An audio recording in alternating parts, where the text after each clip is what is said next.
Manajemen input dan output atau I/O melibatkan pengendalian aliran data masuk dan keluar dari kompleks pemrosesan data.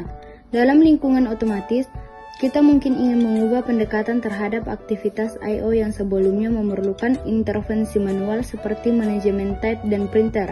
Jadi, kali ini kami akan membahas tentang manajemen perangkat masukan atau keluaran, dan saat OS diciptakan, I/O selalu dipakai untuk mempermudah pemakaian suatu device. Berikut penjelasan yang lebih mendalam tentang manajemen I/O beserta contohnya. Yang pertama, buffering.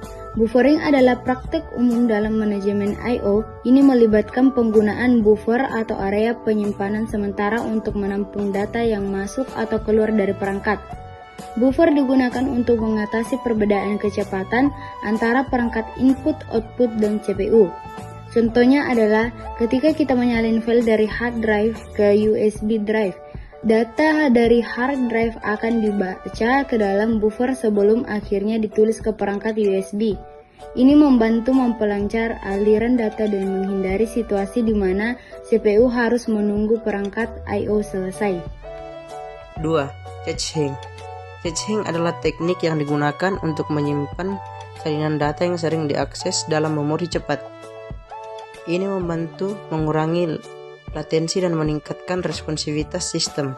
Misalnya, dalam sistem file, data yang baru-baru ini diakses dapat disimpan dalam cache, sehingga jika kita mengaksesnya lagi, tidak perlu mengambil data dari penyimpanan utama yang lebih lambat. 3. Scheduling. Penjadwalan I/O adalah praktik untuk menentukan urutan akses ke perangkat I/O yang dibagikan oleh berbagai proses.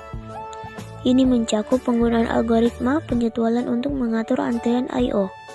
Sebagai contoh, ketika beberapa proses meminta akses ke printer atau hard drive, sistem operasi harus memutuskan urutan mana yang akan dilayani terlebih dahulu. Selanjutnya, spooling. Spooling adalah teknik yang digunakan untuk mengelola antrian berbagai tugas yang mengakses perangkat I/O. Ini memastikan bahwa beberapa tugas dapat berlangsung tanpa harus menunggu satu tugas selesai.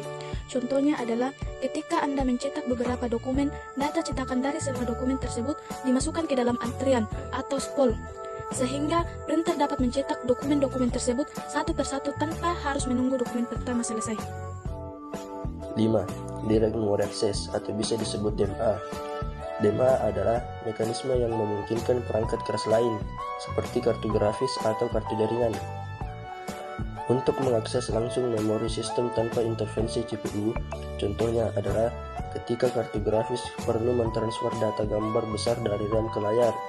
DMA dapat digunakan untuk mengelola transfer ini tanpa membebani CPU.